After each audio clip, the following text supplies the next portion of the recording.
Quem gostaria, então, de fazer a oração? Eu faço. Obrigada, Sueli. Deus, Pai Criador, queremos agradecer a oportunidade deste encontro, que possamos refletir sobre todo o conhecimento que a doutrina nos traz.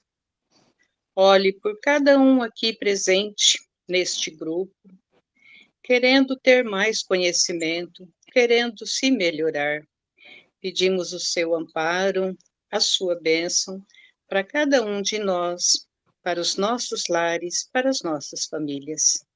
Assim seja. Que assim seja. Que assim seja. Obrigada, Sueli. Uhum. Pessoal, a proposta, né, de hoje para a gente começar esse segundo semestre com a nosso estudo inaugural aqui, com a nossa aula inaugural, será a gente voltar ao que nós estamos estudando, né, a uma temática bem geral ali, o que Allan Kardec falou com o cético, né, está ainda conversando com o cético, né, lembrando que nós estamos nesse diálogo ainda, e o que mais, né, o que a gente fala assim, qual o tema geral, assim, se a gente pudesse enquadrar esse tema que o Allan Kardec está debatendo ali com o cético e antes, né, debateu com o crítico. Então, o tema aqui, na verdade, né, é uma questão epistemológica, né, tanto o crítico quanto o cético, eles estão questionando se o conhecimento espírita é possível, e quais são as bases filosóficas e científicas que esse conhecimento espírita poderá se sustentar, né? Tanto que eles lembram quando nós estudamos, né? O cético ali querendo comparar o espiritismo com uma seita, querendo comparar o espiritismo com uma magia, como feitiçaria. Então, o Allan Kardec está o tempo todo querendo fundamentar que o espiritismo é, antes de tudo, uma ciência com consequências filosóficas e religiosas. Então, a nossa tese de hoje, do nosso estudo, é uma de ordem epistemológica. Isso quer dizer o quê? Tá? Quando a gente vai falar sobre a revelação espírita, nós já vimos isso em palestras, sempre vimos isso em palestras, livros sobre isso. O próprio Allan Kardec usa essa expressão revelação espírita, só que a gente vai ter que entender aqui um pouquinho diferente quando a gente está tratando de outras religiões. Agora, o espiritismo, ele é uma revelação? É uma revelação na medida que, se a gente for analisar somente o ensino espírita trazido pelos espíritos que estavam ali, codificando junto com Allan Kardec, sim, porque veio de uma ordem divina. O próprio espírito de verdade era o Cristo, né? Ou seja, está bem claro quando a gente estuda todas as obras fundamentais, temos provas, né? O próprio Cristo foi dando ali evidências que era ele mesmo o espírito de verdade. E todos aquele grupo de espíritos que estavam sob o seu comando, né, que foram os espíritos que alguns até assinaram ali as mensagens que Allan Kardec coloca na obra, em todas as suas obras, todo esse conhecimento veio de uma ordem divina, de um plano divino. Então, neste sentido, a doutrina espírita ou o espiritismo é uma revelação divina. Então, neste sentido, é uma revelação divina, e é isso que Allan Kardec vai trabalhar no primeiro capítulo da Gênese, em especial. Então, ele vai trazer esse sentido para nós, que revelar, se a gente for no sentido etimológico da palavra, é retirar o véu, é colocar algo em conhecimento, um conhecimento revelado. Ou seja, algo que estava encoberto, né, se revelou. Ou seja, todos aqueles, vamos colocar assim, né, toda a má compreensão, pelo menos pelo segundo a ótica espírita, que estávamos tendo enquanto humanidade sobre o Evangelho de Cristo, por exemplo, o Espiritismo veio e revelou, ou seja, retirou o véu de muitas questões que a gente estava interpretando ali de uma maneira não muito certa, vamos colocar assim. As comunicações com os espíritos, né? O fato da gente poder se comunicar, o fato dos espíritos poderem, como que eles podem se comunicar e agir no nosso mundo da matéria, também foi algo que o Espiritismo revelou, também no sentido divino. Também trouxe, ou seja, quando eu falo de espíritos que estão trazendo ali, pelo Espírito de verdade, e eles estão trazendo algo que foi revelado, ou seja, foi ensinado, vem de algo que vem de Deus, foi um projeto de Deus. Então, nesse sentido, sim. Agora, quanto à elaboração da doutrina espírita, essa é humana. É humana e é científica. Então, quanto à sua elaboração, ou seja, coube a quem? Ao Allan Kardec e todos aqueles que ali estavam trabalhando junto com Allan Kardec, isso a gente inclui os médiuns também, esses estavam ali preocupados com a elaboração e a efetivação desse conhecimento. Então, nós temos uma natureza divina e uma natureza humana, que se completam e constitui o que a gente vai chamar de doutrina espírita, ou de codificação da doutrina espírita. Então, nós temos uma parte divina, e coube também ao ser humano ali, pelo menos o Allan Kardec, ao professor Rivaio, constituir, elaborar de forma científica o conhecimento espírita. Então, eu não posso falar que a ciência espírita é uma revelação, mas eu posso falar que está na doutrina espírita base, sim, de uma revelação divina. Deu para entender, pessoal? Né? Então, assim, a nossa doutrina, vamos colocar, ou a nossa crença, ou nossa, como a gente, né, muito individual, como a gente coloca o espiritismo na nossa vida, mas o conhecimento espírita é uma religião, mas é uma religião de bases científicas e filosóficas. Então, por isso que, nesse sentido, ela não se constitui uma revelação, e sim uma elaboração epistemológica. Tá? Então, eu vou mudar aqui o termo e eu vou mudar a compreensão. Isso faz porque, como o próprio título aqui do nosso estudo, né? Então, o Espiritismo ele não começa com respostas, não é só revelação. Porque se eu tenho uma doutrina, não estou fazendo juízo de valor, tá? Que é melhor que pior, tá? Se eu tenho uma doutrina muito bem elaborada, inclusive, mas que ela é apenas divina, eu vou ter apenas uma resposta que é revelada. Ou seja, há o Messias, há alguém que foi programado ali, ou que foi escolhido por Deus para revelar, trazer aquele conhecimento religioso. Por isso que a gente fala, ou seja, não teve respostas. Aliás, perdão, não teve perguntas, só teve respostas. O Espiritismo, com o Allan Kardec, elaborado pelo Allan Kardec, inverte essa ordem. Ele começa pelas perguntas certas, elaboradas, ou seja, porque eu não posso perguntar qualquer coisa. Eu não posso ter a postura crítica, fazer qualquer tipo de pergunta, senão eu vou estar falando com vento. Senão eu não vou ter nada de substância para poder criar um corpo, vamos colocar assim, de pensamento. Então, quando nós estamos falando do projeto Allan Kardec, desse método criado pelo Allan Kardec, ele vai começar primeiro com as perguntas. Depois que ele vai trazer para nós as respostas. E muitas dessas perguntas ficaram em aberto? Todas. Alguma pergunta o Allan Kardec fechou? Não. Por que ele não fechou? Porque não temos somente esse caráter de revelação. Tá? Não tem só esse caráter, nós temos o caráter de elaboração científica. Então, se eu tenho esse caráter como método, aqui como eu coloquei um método de Allan Kardec, eu não posso fechar nenhum conhecimento.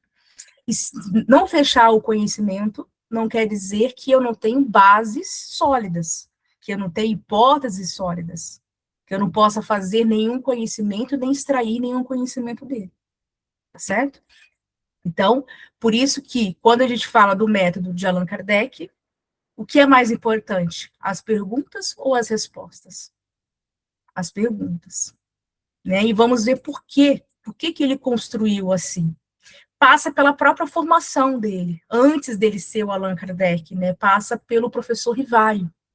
A formação escolar, acadêmica que ele teve, o século onde ele estava inserido, herdeiro ali, né, de muitos pensadores, o iluminismo, por exemplo, como nós já estudamos, ele veio de um século onde era mais valorizado as questões de perguntas, ou seja, a pergunta bem elaborada e bem feita era mais importante do que obter respostas fechadas, tá certo? E dessas perguntas cria-se métodos de investigação e não de uma revelação pronta, como nós, não seja. Então, por isso que a gente, quando a gente fala em revelação espírita, dependendo de como a gente interpreta, podemos errar, tá? Porque podemos falar revelação espírita e investir ela com uma roupinha, né, como eu sempre falo, com outras formas que as outras doutrinas vieram ao mundo. Tudo é revelação, é trazer a luz, é tirar o véu, mas aqui é uma revelação com fé raciocinada, certo? E depois vamos ver como que essa revelação se fez, né? Quais foram as quatro operações do método realizado pelo Allan Kardec. Vamos revisar, e tudo isso ele já conversou ali com o cético. E um dos grandes controles, aliás, vamos colocar assim, um dos grandes pilares da própria revelação espírita é o controle universal do ensino dos espíritos, que a gente muitas vezes, como espírita, a gente deixa de lado, né, deixa de lado, porque isso faz com que a gente esteja sempre nos esforçando, estudando, para ver se algo que vem depois de Allan Kardec, se a gente pode inserir ou não no corpo doutrinário, e vamos ver o que isso quer dizer, tá certo? E falamos sempre de fé, da fé raciocinada, né? Então vamos ver o que é a fé raciocinada diante de todo esse método aqui trazido pelo Allan Kardec. Então, a questão é, né, o que Kardec ensina sobre o assunto, né? Ou seja, como Kardec construiu, só a forma dele ter construído, isso que a gente só está vendo a forma. A gente não está discutindo aqui nenhum princípio, a gente está discutindo aqui qual foi o método de pesquisa que o Allan Kardec colocou aqui para nós. Então, a forma como ele pensou os temas espíritas, como ele analisou o fenômeno espírita, isso nos ensina muito mais do que as próprias respostas que ele colocou nas obras, as hipóteses. Então, quando ele vai falando para nós como ele pesquisou, né, por isso que é muito importante a gente não ficar só nas obras fundamentais, ler a própria biografia dele, ler os autores que ali estavam ao seu redor ali também, né, e conviveram com o Allan Kardec, falam sobre o Allan Kardec, falam sobre como o Allan Kardec pesquisava, né, então a gente tem que, né, quando a gente estuda o Allan Kardec, temos que estudar essa parte histórica também, que nos ajuda, né, não é só para matar uma curiosidade de biografia, que é legal também, mas ensina a gente, falei, poxa, agora eu entendi por que Kardec fez aquela pergunta. Agora eu consegui entender qual foi a lógica que ele fez ao construir o Evangelho segundo o Espiritismo. Né? Não é só um livro que é para ser usado no Evangelho no Lar. Ele é um livro de estudo. Né? Então a gente começa a perceber exatamente quem foi Allan Kardec e como que ele pensou. Né? Ou seja, como Kardec chegou àquilo que ele ensinou nas obras fundamentais. Como que ele conseguiu chegar nesse conhecimento?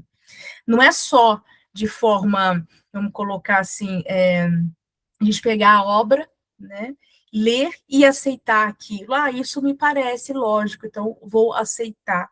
Não era essa postura dos adeptos espíritas que Allan Kardec queria, por exemplo. A postura ele queria que a gente, inclusive, investigasse, né, até mesmo o que ele estava ali escrevendo. Né? Então, era a postura que ele queria. Agora, como que eu consigo ter essa postura? Primeiro, eu tenho que ler todo o conteúdo, todas as obras, o que essa doutrina, o que essa ciência produziu de conhecimento. E tudo aquilo que foi comentado sobre ela, né? Eu ler lógico, eu tenho que selecionar, né? Até o estudo faz com que a nossa própria razão selecione.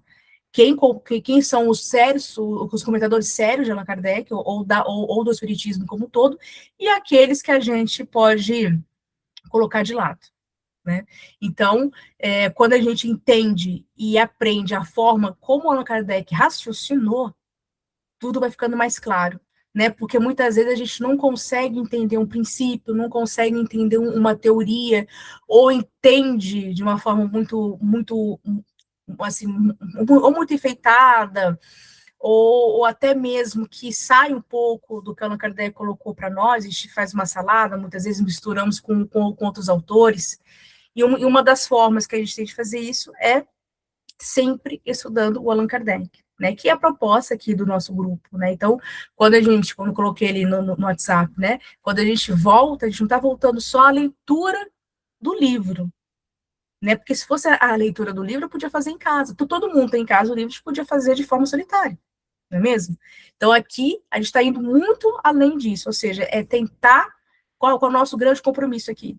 Pensar como o Allan Kardec, né, tentar, quando a gente pensa, se coloca ali, bebe um pouco desse método dele de trabalho, a gente começa até a compreender as obras, se torna de fácil leitura, né, nem sempre, tem leitura, tem textos que a gente tem que rever, né, porque tem muitos textos que ele fala de questões históricas, a gente tem que parar, tem que pesquisar, ele debate com muitas outras ciências, que não é o espiritismo, a gente consegue separar, bom, aqui o Allan Kardec está falando de astronomia, aqui o Allan Kardec está falando de física, de química, aqui nesse parágrafo há o conhecimento espírita, então a gente vai fichando, né, nem tudo é conhecimento espírita que ele colocou ali, ele está dialogando com as ciências de fronteiras, então a gente consegue ir separando essas questões no texto de Allan Kardec.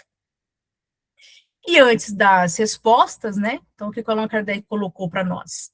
Houve as perguntas, houve a dúvida, houve a inquietação, né, toda ciência, todo conhecimento nasce da inquietação. Há algo que me incomoda ou algo que me instiga a buscar. Então, quando o Allan Kardec foi investigar ali com o professor, o amigo dele, lá, fugiu o nome, como é o nome do amigo do Allan Kardec, gente, que foi pesquisar junto com ele? Fortier, não é? Fortier, exatamente, Fortier. Ele foi com perguntas, ele não foi, como ele fala, às cegas. Não, ele já tinha uma noção do que ele ia encontrar. Ele não tinha conclusões, né? Não se deve tirar nenhuma conclusão sem houver antes o quê? A observação. E ele também não negou, porque ele podia, apesar da própria biografia dele ali, ele mesmo colocar no texto Obras Póstumas, onde é colocado ali trecho, como fosse o diário dele, né, onde ele escreve como que ele se iniciou ao espiritismo. E ele fala da própria resistência que ele teve de ir aos salões ali de Paris para poder visualizar as mesas girantes e as mesas que falavam. Mas aquela resistência, né, foi quebrada pelo colega dele, e a própria razão dele falou assim: não se deve negar nada antes de investigar. Então, antes de ter certeza, tem que ter estudo. Antes de ter respostas, tem que ter perguntas. E antes de ter conclusões, eu preciso ter o quê? Observar o fenômeno. Então, era um fenômeno que estava acontecendo, né? Então, ele não podia negar. Isso ainda não estava ainda interessando a ele, né? Então, aquelas pessoas que muitas vezes passam a imagem do Allan Kardec como aquele homem cético, absoluto, totalmente anticristão, totalmente frio, como aquela imagem que é vendida de um homem da ciência, não era exatamente assim, né? Lembra, a gente tem que ter, até a palavra cético, né, a gente tem que entender de uma forma correta, não é como no popular, como a gente fala, nossa, a Sueli é cética, não acredita em nada, não é assim. Tá? É a postura epistemológica que algumas pessoas têm perante aquele conhecimento que vai ter até mais cuidado antes de aceitar qualquer conhecimento pronto. Porque ele não estava atrás de uma revelação divina. ele só queria saber o que estava acontecendo com aquelas mesas, que fenômeno era aquele. Ele não estava buscando, ele não era um Messias, ele não era um homem ali que foi escolhido por Deus, né? Ou pelo menos ele não se achava assim. Não que não foi, tá certo? Mas ele não tinha esse compromisso religioso, eu quero dizer. Ele não foi com essa intenção. Mas isso não quer dizer que ele era uma pessoa totalmente cética, pelo contrário, né? Ele estudou Mesmer, ele gostava dessas ciências alternativas, ele era um homem que pesquisava tudo que ele pudesse. Já era do próprio caminho dele, ele já era assim, né? E por que que ele era assim? Justamente pela sua formação pedagógica. A formação pedagógica que o Allan Kardec teve, né, que veio do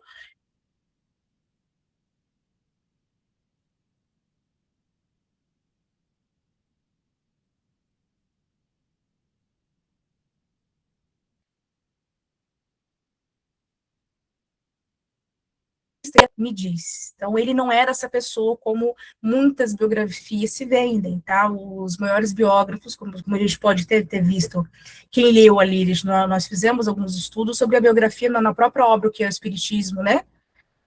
Falando até falando até da própria personalidade do Allan Kardec, que ele era legal, que era uma pessoa animada, que ele gostava de conhecer as coisas, né? Então, ele não era apesar da foto parecer ele meio cara de bravo, assim, né?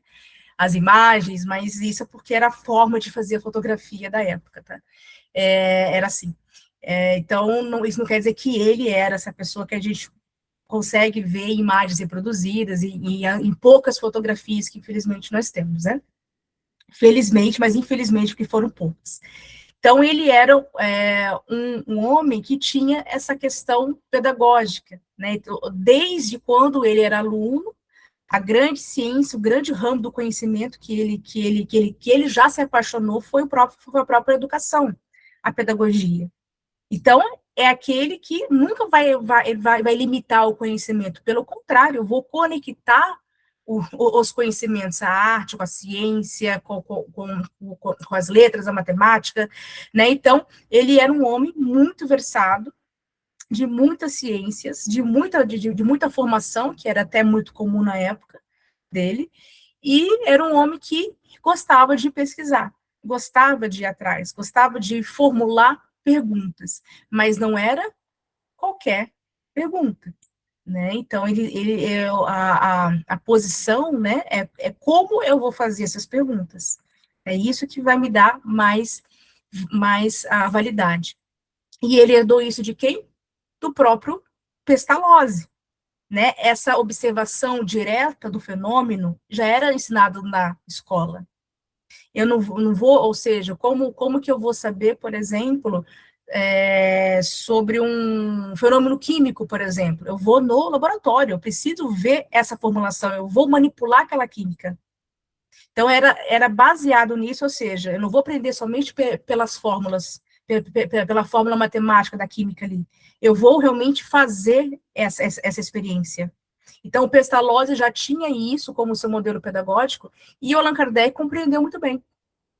Então, antes eu vou para o concreto, formulo essas hipóteses, e antes de compreender, né, ou seja, eu não vou compreender no sentido de eu vou decorar aquela matéria.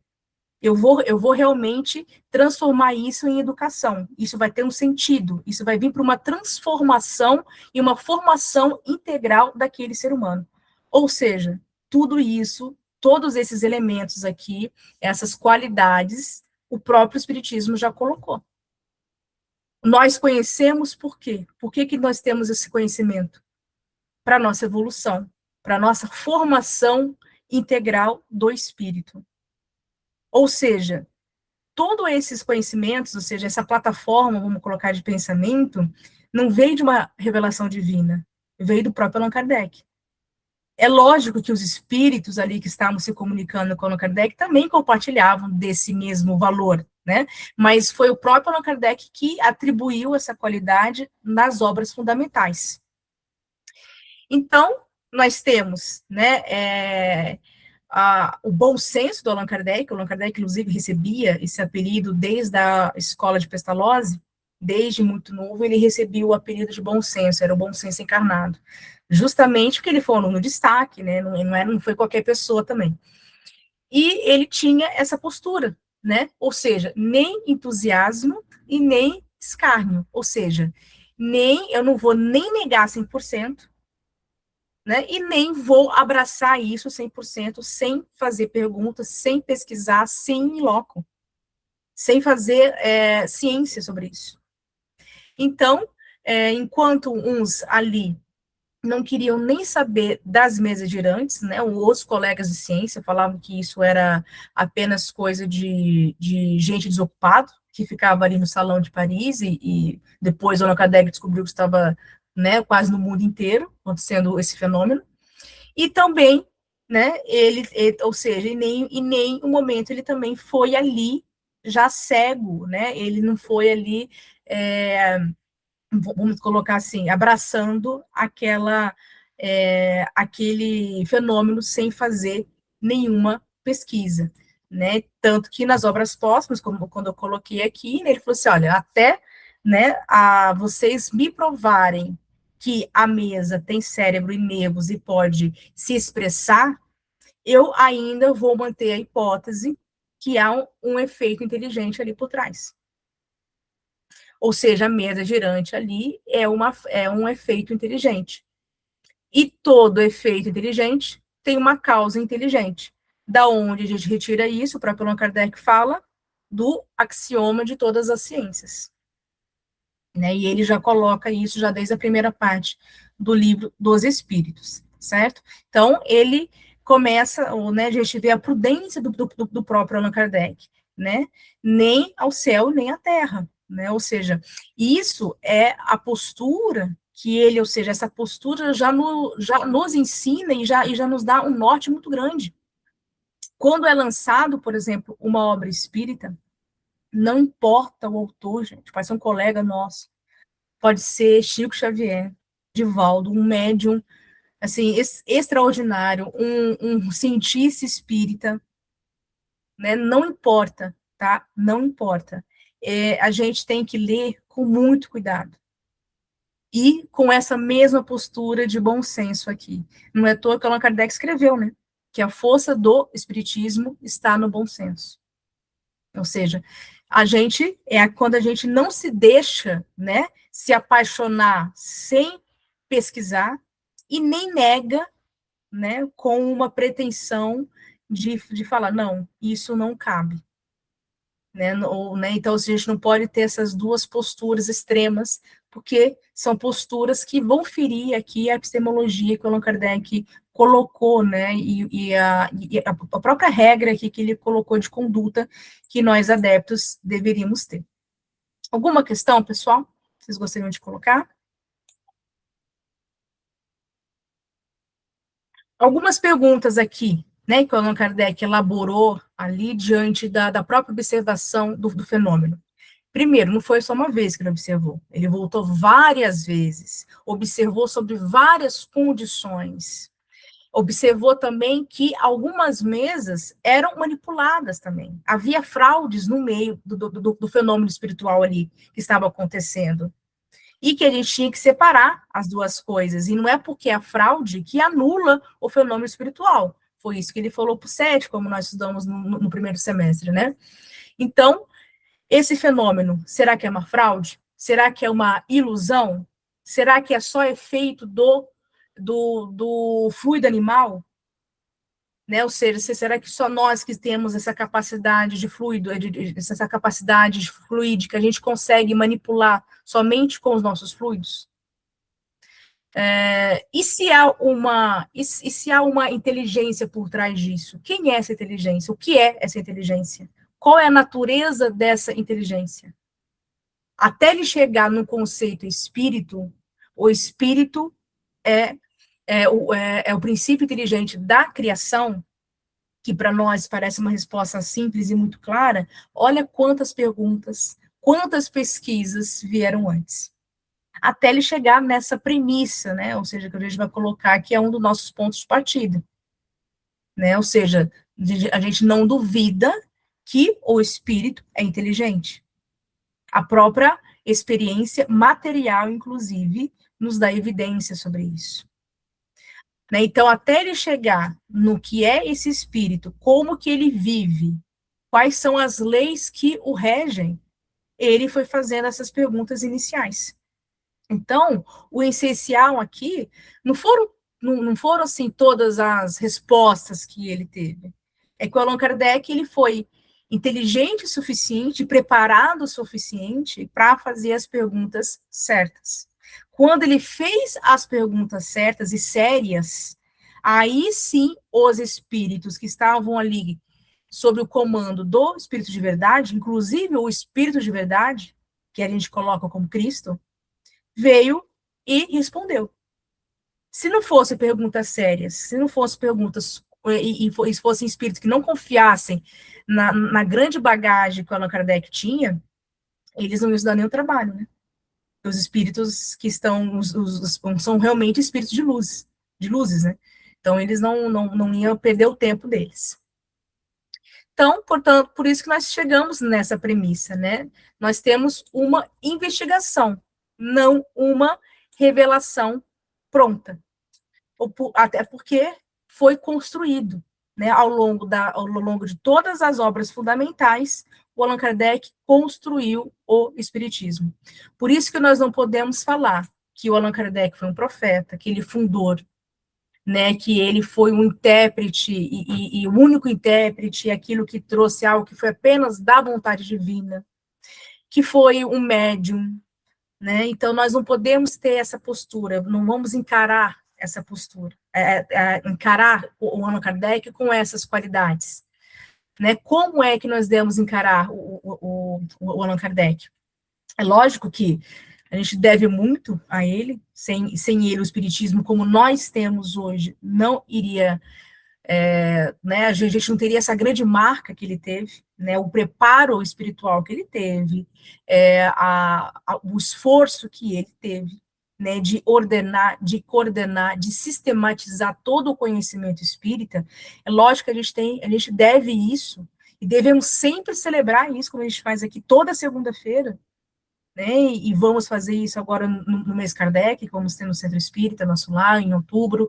Então, assim, a gente vai fazer vários eventos onde a gente vai, lógico, colocar o Allan Kardec como em evidência. Ele sempre tem que prevalecer, inclusive, né, acima de outros autores. Ele é a base, né, ele que trouxe as obras fundamentais, mas isso não quer dizer que a gente, né, vai idolatrar, vai colocar ele como um profeta.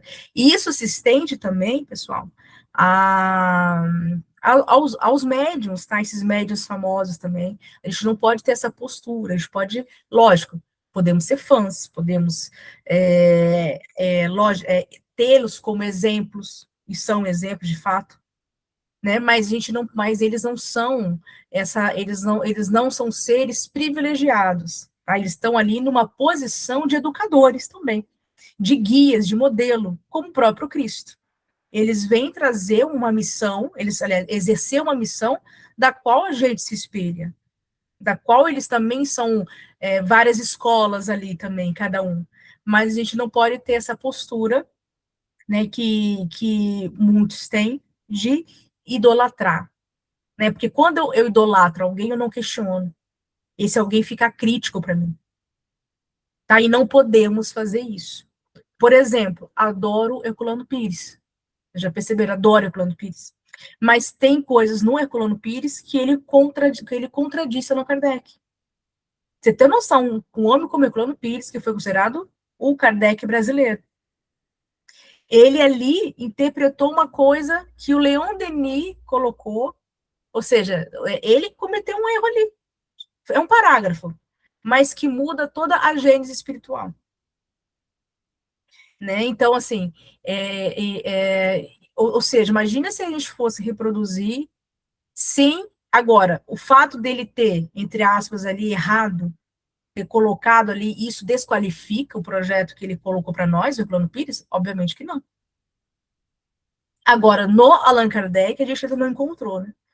Nada que a gente possa falar, não, isso aqui é um furo. Ainda, ou seja, o espiritismo, enquanto ciência, ainda não se revolucionou com as outras ciências, como diz o Thomas Kuhn.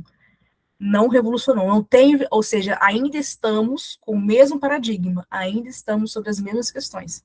Nós não tivemos um outro Allan Kardec, por exemplo, que veio e falou, não, o Allan Kardec errou nisso, gente, vamos mudar o método. Porque quando eu falo em revolução científica, eu estou mudando, muitas vezes, o objeto de estudo, e quando eu mudo esse objeto de estudo, obviamente eu vou mudar o método de trabalho. Porque cada objeto de estudo vai me exigir ali um trabalho específico de como eu vou investigá-lo. Então, nós ainda não tivemos, tá? De tão, vamos colocar assim, de tão amarrado que foi, né? De tão bem feito que foi, né? Ou seja, foi muito bem ordenado, muito bem codificado pelo, né, por esse grande Allan Kardec, como eles falam, que ainda nós não. Agora, o fato dele não ter respondido todas as perguntas ou aprofundado em todas as questões, tá? E isso não desqualifica. Pelo contrário, qual foi a postura dele? Vou deixar aberto, sim. Nós não temos pesquisas o suficiente ainda sobre isso. Ele deixa aberto porque ele confiava em nós, né? Ele confiava nos seus adeptos para que a gente continuasse a ciência espírita. E ele até colocou, olha, gente, aqui o método, né? Inclusive, como o próprio livro dos Espíritos nasceu, já é para nós um ensino, já é para nós uma forma de como ele trabalhou o método. Ou seja, vou elaborar as questões, vou submeter essas questões a pesquisas, a pesquisa mediúnica, como é que ele fez, ele, né, submeteu as perguntas para vários médios, que muitos médios não se conheciam, nem trabalhavam ainda. Vou confrontar, né, ou seja, essas próprias respostas, analisar e descartar aquelas que são muito singular ou que são contraditórias, incoerentes. Ou seja, aquelas que se mostraram, aquelas que se mostraram não, vamos colocar assim, que não se mostraram boas o suficientes para o Allan Kardec incorporar na obra, elas foram descartadas, tá? E vou reter apenas ali aquilo que vai permanecer, aquilo que realmente que vai ter, como chamar hoje, de coerência doutrinária. Antigamente falava de pureza, né? Mas agora vamos usar o termo mais correto, de coerência. Então, o próprio livro dos Espíritos, né, que esse, como eu coloquei ali, não foi um recurso apenas didático, né? Ele já veio ensinar para a gente como é que a gente tem que continuar a doutrina espírita. Então, devemos continuar com esse mesmo modelo de trabalho aqui, sempre fazendo as perguntas, e não é qualquer pergunta, sempre observando o fenômeno, tá? Não tem como, não tem como. É a mesma coisa, não tem como eu aprender o que é o fenômeno mediúnico, o que é médium, lá na escolinha do centro, se eu não tenho a vivência prática. Eu não aprendo. O meu conhecimento fica apenas teórico, vago. É aquilo que o Pestalozzi ensinou a Allan Kardec. Olha, temos que ir para o laboratório. Ou seja, vamos colocar assim, para o médium iniciante, até para o médium vamos colocar assim, mais velho na tarefa, mais experiente, e que cada comunicação mediúnica é um laboratório ali que ele está vivendo. Ou seja, ele apreende muitas coisas anímicas e mediúnicas ao mesmo tempo, que isso faz parte da sua formação enquanto espírito. Né? Ou seja, então não tem como eu fazer um curso, diferente do nosso grupo de estudo aqui, né? Mas se eu ofereço um curso de mediúnico, um curso de qualquer outra prática, se eu não oferecer uma instância prática. Ou seja, temos que ir para o laboratório. Mas, como diz Allan Kardec, antes de ir para o laboratório, eu preciso conhecer tudo aquilo que a doutrina já percorreu, enquanto ciência da própria observação, né, ciência de observação, como Allan Kardec define o próprio espiritismo, e depois uma doutrina filosófica de consequências morais. Né? Então, quando eu tiver esses dois domínios, quando eu for para a experiência, pronto. vai estar mais fácil, eu já vou saber como dominar esse laboratório, tá certo? Então, olha, com essas duas instâncias aqui, já coloca aqui para nós que não é apenas uma revelação, né, divina, como a gente entende. Isso não quer dizer que Deus não esteja.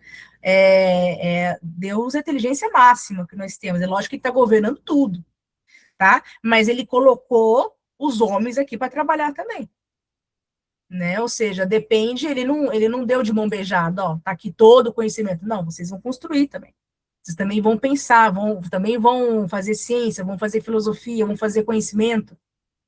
Né? Ele deu para nós já a inteligência para isso, né? Inclusive para o Allan Kardec. Então, Allan Kardec apenas soube muito bem como utilizar isso.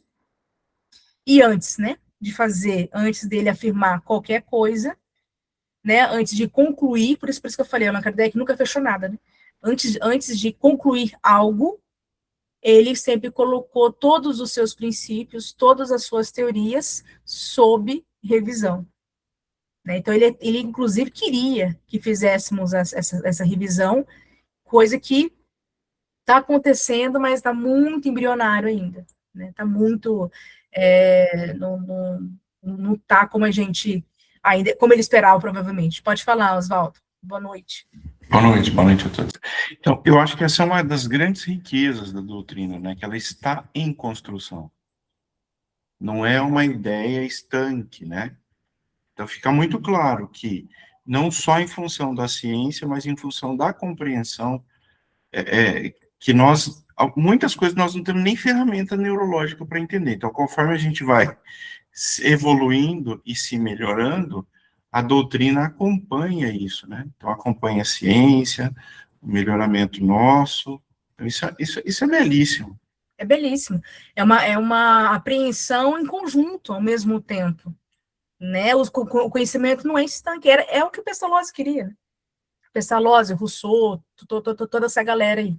Né? Então, e a gente aprende mesmo, ao mesmo tempo, né? E a gente tem a própria razão para quê? Para ela que vai separar esses conhecimentos e transformar isso em educação. Né? Por isso que fala muito da nossa fé raciocinada, dessa nossa capacidade de transformar tudo isso, inclusive o ensinamento que veio de Deus através dos espíritos, em educação, em conhecimento, principalmente moral. Tá? Não é só intelectual. Como, né, já falamos aqui, quais são os pilares, os 4 pilares, né, que a gente nunca pode esquecer de todo o conhecimento construído pelo Allan Kardec e pelos espíritos, né? Observar, eu vou constatar o fato antes de explicá-lo, vou comparar, eu vou confrontar os dados que eu tenho, daquilo que eu consegui extrair dessa minha observação, vou raciocinar, ou seja, desses dados, o que eu tenho aqui que tem uma coerência? O que tem aqui que eu posso incorporar, por exemplo, a um conhecimento já pré-existente, sem feri-lo, né? Sem ser, como eu falei, sem ser incoerente. Então, por isso que aqui, né, entra o nosso próprio exercício de raciocinar. Quando eu vou incorporar esse conhecimento, eu vou avaliar, né? Eu vou acompanhar esse conhecimento, e principalmente esse conhecimento vai ter efeitos morais, tá? E efeitos morais aqui é de transformação moral, gente, de educação moral, como o próprio Oswaldo falou bem agora pra gente, tá? Não é só aprender o que é o perdão, o que é a caridade, tá? É uma transformação moral, vamos colocar assim, geral, né? Então, assim, colocar todas as virtudes realmente em hábito, tá? Não é só uma conquista, né? Lógico que essa conquista, ela não é imediata, né? A evolução, ela não vai dar esse salto, mas a gente vai conquistando, por isso, graças a Deus, nós temos as várias vidas, né? Seria impossível a gente compreender tudo isso aqui em uma vida só, né? Então, graças a Deus que Deus é justo e nos deu essa oportunidade de aprender e compreender, avaliar e comparar né, até mesmo o fato de raciocinar, essa inteligência é uma conquista evolutiva. Né? Então, ainda bem que a gente tem outras chances aí de poder extrair esse conhecimento, né?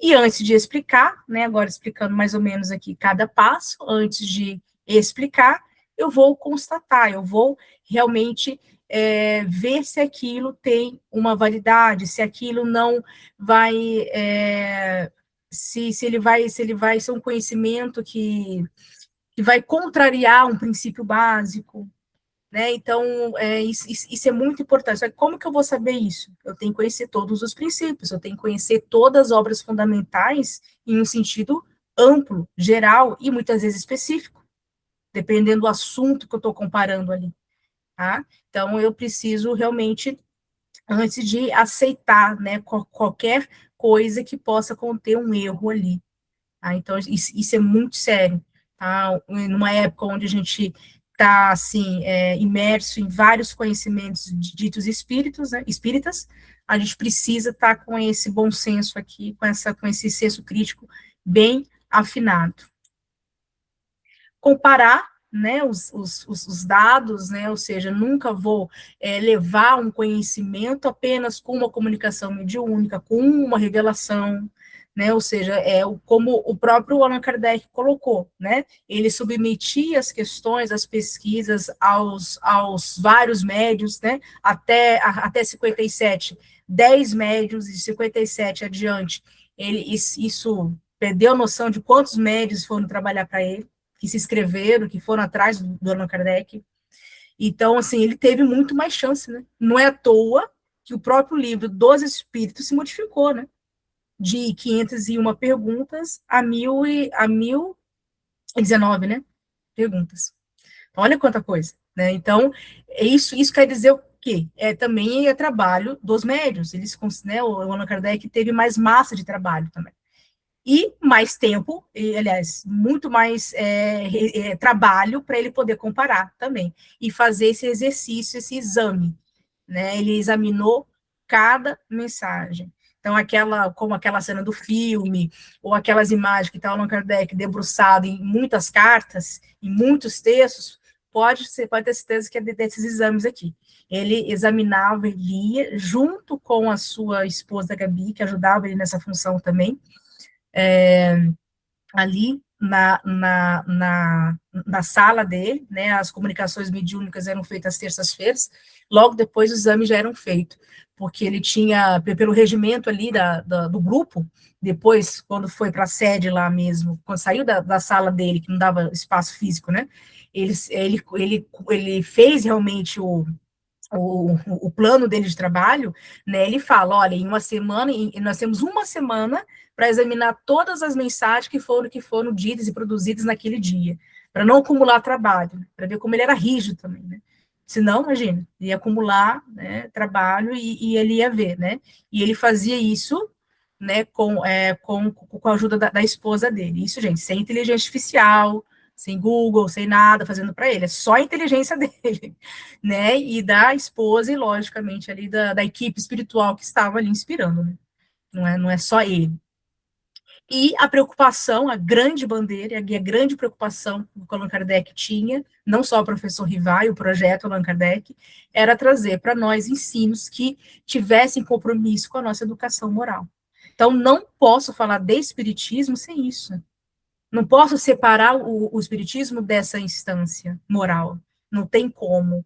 Até quando eu estou falando de um espiritismo mais científico, quando a gente está apresentando aqui o método de trabalho dele, ou seja, todos esses conhecimentos, eles vão caminhar por uma lógica moral. Tá certo? Então, por isso que ele falava assim, olha, uma das forças do espiritismo também, além de estar no bom senso, está na sua filosofia moral. Não é só nossa filosofia epistemológica, científica, não. Inclusive, moral. Ou seja, se em nada, né, me adianta, que é mais ou menos o livro, né, do Marcelo Dias, que foi na palestra dele, está lendo o livro dele, e ele falou isso muito bem. O que me adianta ler todas as obras fundamentais se aquilo não ecoa em mim? Se aquilo não transforma, não me transforma moralmente, que é o grande convite do Espiritismo. Ou seja, nós temos esse conhecimento, estamos tendo a graça, estamos tendo a oportunidade evolutiva de estarmos aqui com esse conhecimento, mas eu tenho uma responsabilidade perante a ele, né? Perante, inclusive, primeiro comigo mesma. Ou seja, o que o Espiritismo vai fazer por mim? Por que ele é tão importante? Né? Por que nós estamos todos aqui, toda segunda-feira à noite, há 6 anos, né? Alguns aqui desde do início, lutando e tentando usar aqui como uma ferramenta, né? Então, por isso que o nosso grupo GES veio com esse compromisso também, de nos apoiar e de ser mais uma fonte, né, para que a gente possa beber esse conhecimento e que ele traga essa evolução para nós, tá? Não tem como falar de espiritismo sem falarmos de evolução. O próprio controle universal dos espíritos, tá certo? Quando a gente pergunta, né, o que é essa própria revelação espírita? A própria revelação espírita, a força dela está na coerência que ela traz em si, tá? Então, não está em Kardec, se eu falar que está em Kardec, eu estou falando dele, do professor Rivai. Estamos depositando tudo isso nele, não é? Apesar dele ter sido personagem ali, que nos ensinou, o grande pedagogo espírita que nos ensinou sobre isso, não posso falar que está nele. Está em uma instituição, está na casa espírita, no centro espírita? Não. Está em algum médium, por mais perfeito que ele seja? Não. Está em algum espírito? Também não. Está, como eu falei, na própria coerência doutrinária. Ou seja, a autoridade vem do próprio ensino, daquilo que ela ensina.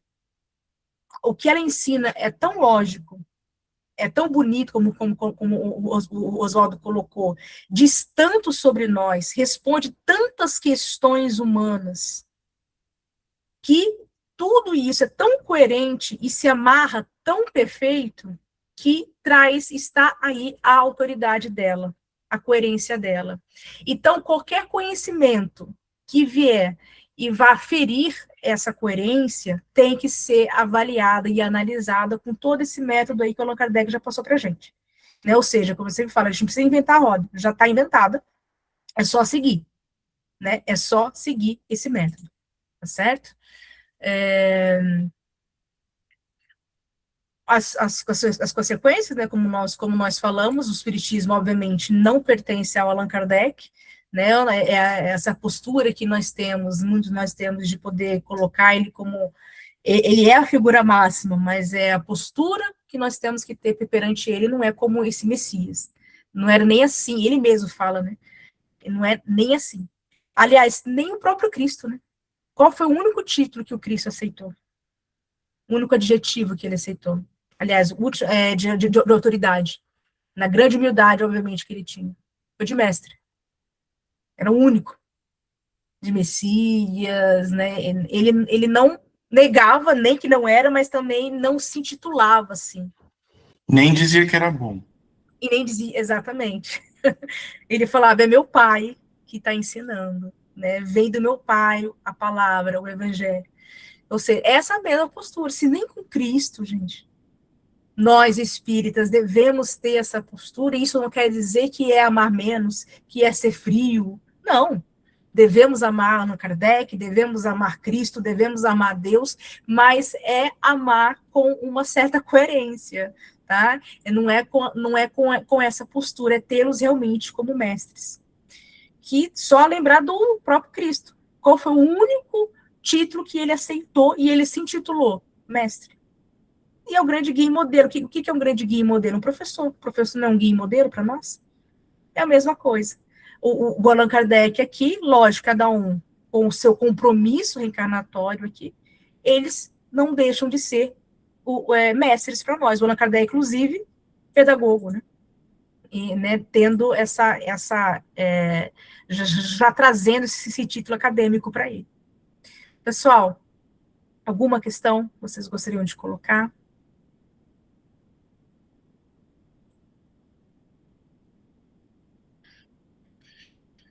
Como nós falamos no semestre passado, né, que o Allan Kardec conversando ali com o próprio cético, né, falando, olha, não é por isso, eu estou baseado em tudo isso, que a gente vai ter que ter uma postura crítica, uma postura rígida, de não aceitar qualquer coisa, não aceitar qualquer comunicação, não é porque veio de um espírito que teve um nome ali famoso que assinou, isso não quer dizer que seja uma comunicação séria, instrutiva e de cunho moral, tá certo? Então, assim, tudo isso, né, esse esforço que o Allan Kardec coloca para nós, ele repete isso nas obras, né, justamente para a gente não esquecer. E é a mesma postura que nós devemos ter perante o conhecimento, né, que nós temos hoje. E a fé, e o que ele diz sobre a fé raciocinada aqui, né, é aquela, né, que não vai ferir a razão, ou seja, é aquela que possa até chamar de crença, possa até chamar de religião, como a gente coloca, mas não vai ser algo que vai ser medido com uma intensidade emocional, e sim racional. Então, nós temos uma religião com bases científicas e filosóficas, tá? Então, é muito diferente, né, das outras, vamos colocar assim, das outras propostas de religião. Então, é por isso que nós somos mais da fé raciocinada, né, do que daqueles que falam sobre a salvação.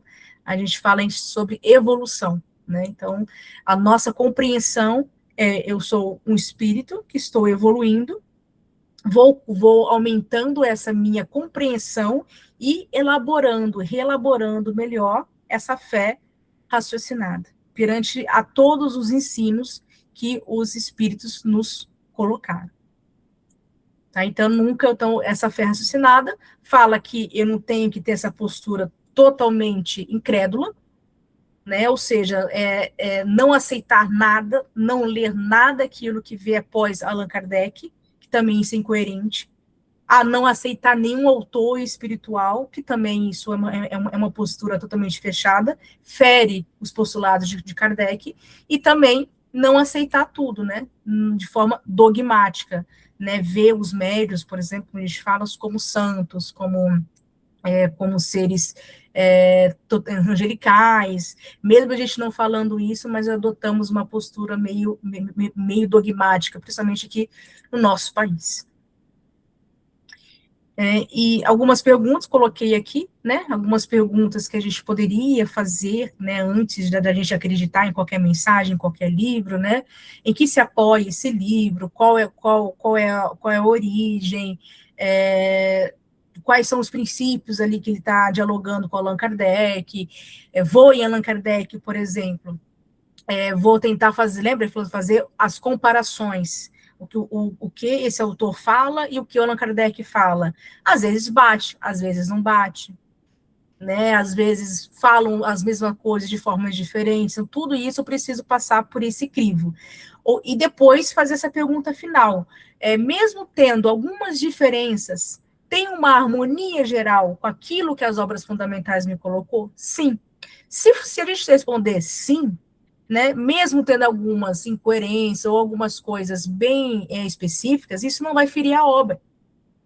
Né? Por exemplo, a gente vai tirar o André Luiz, por exemplo? Não, só porque ele falou algumas coisas que Allan Kardec falou diferente, mas, no geral, na harmonia de toda a sua série, não fere o que Allan Kardec colocou, pelo contrário, vai subsidiar, tanto que a gente fala, obras subsidiárias.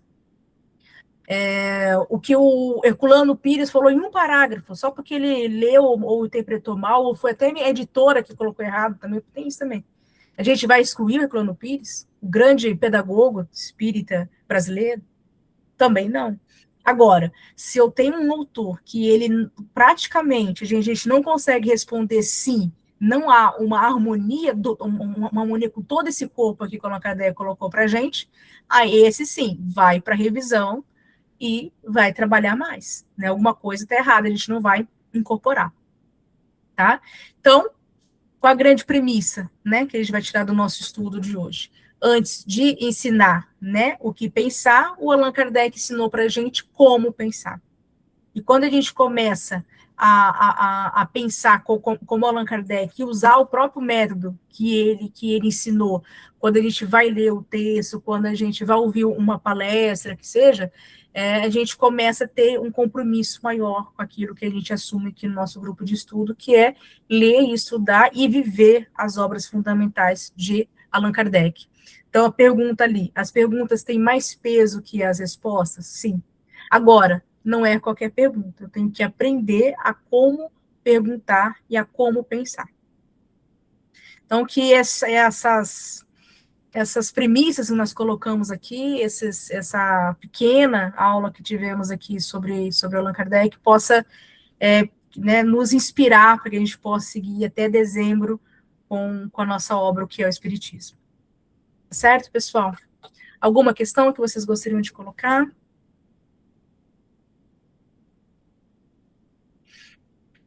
Quem gostaria, então, de fazer a nossa oração final?